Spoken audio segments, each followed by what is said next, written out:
திருப்பூர் அவிநாசி பெரிய ஓலப்பாளையம் ஸ்ரீ மாரியம்மன், ஸ்ரீ மாகாளியம்மன் கோயிலில் மகா கும்பாபிஷேகம் ஸ்ரீ சென்னியாண்டவர் வேள்விக்குழு ஸ்ரீ விஜய் குருக்கள் முன்னிலையில் வெகு விமரிசையாக துவங்கியது. விழாவையொட்டி கடந்த 7ஆம் தேதி சிவலாபுரி அம்மன் கோவிலில் இருந்து 100க்கும் மேற்பட்டோர் தீர்த்த குடம், முளைப்பாரி எடுத்து ஊர்வலமாக கோயிலுக்கு வந்தனர்.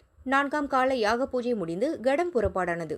சிவாச்சாரியார்கள் வேத மந்திரங்கள் முழங்க கோபுர கலசங்களில் புனித நீர் ஊற்றி மகா கும்பாபிஷேகம் வெகு சிறப்பாக நடைபெற்றது. கோபுரங்களுக்கு மகா தீபாராதனை காட்டப்பட்டது.